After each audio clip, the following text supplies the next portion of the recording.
প্রমাণ? এই দেখ প্রমাণ। কি কাগজ? এ তো টনি খেতে দিয়েছিলাম সেই টিপছাপ। পারলি তোরা বাপ মেয়ে মিলে গ্রামবাসীকে পথে বসাতে?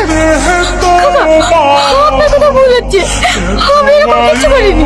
চুপ, বেঈমান বিশ্বাসঘাতক, কিসের এত পীড়িত রে?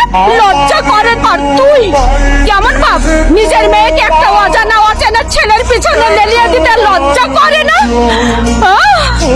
আমাদেরকে নিঃস্ব করতে কত টাকা খেয়েছিস? গলায় দড়ি। এখন কাঁদছিস কেন? এখন কাঁদছিস কেন? নিজের স্বার্থে এই গ্রামটাকে বিক্রি করে দিস। এদের ওই মামাকে গ্রাম থেকে বের করে দে। মায়ের কোনো দোষ নেই, ওর মাকে ছেড়ে দাও। ওই শয়তান মেয়েকে গ্রাম থেকে বের করে দাও। যাবে না, আমাকে ছেড়ে দাও। এত রাতে কে রে? সালমাকে দেখতে পাচ্ছি। ভুল না, ঠিকই দেখছিস তুই। সালমা, তুমি এখানে? তোর লজ্জা করে না? গ্রামের সব মানুষকে রাস্তায় বসিয়ে এখানে ফুর্তি করতে, যে গ্রামের মানুষগুলো তোকে বিশ্বাস করে সবাই মাথার উপরে রেখেছিল, আর তুই সেই মাথা বিক্রি করে এখানে ফুর্তি করছিস? খুব আনন্দে আছিস তাই না? তোর জন্য, শুধু তোর জন্য আমার বাপকে আত্মহত্যা করেছে। মোহন সাহেব আত্মহত্যা করেছে? সেটা তোর জন্য। বল, আমার গ্রামের লোক কি অন্যায় করেছে? মানিকপুরে একটা শহর গ্রাম, আমার চোখের সামনে তছনছ হয়ে যাচ্ছে।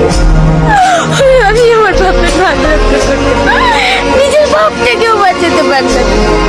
সালমা, হ্যাঁ আমি অন্যায় করেছি, অনেক ভুল করেছি, কিন্তু বিশ্বাস করো আমি এটা কখনোই ভাবিনি যে আমার জন্য তোমার বাবা মারা যাবে। বাবার জন্য আমারও ভীষণ কষ্ট। তোর আবার কিসে কষ্ট? তুই তো খুব আনন্দে আছিস, কিন্তু তোর এই প্রতারণার কারণে শুধু আমার বাপ না, আমার বাপের মতো এখনো অনেক মানুষ মরতে পারে।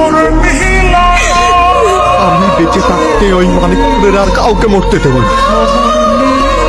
যে হাত দিয়ে আমি সবার সম্পত্তি কেড়ে নিয়েছি, সে হাত দিয়ে আমি সবার সম্পত্তি সবাইকে ফিরিয়ে দেবো। কিন্তু ওই দলিলগুলো আছে শহীদ শাকিলের কাছে, তুমি কি করে ফিরিয়ে আনবে? সেটা আমি দেখে নেব। আমি যেটা বলছি সেটা মন দিয়ে শোনো। ভাই, সেই দেখো আমি কাকে নিয়ে এসেছি।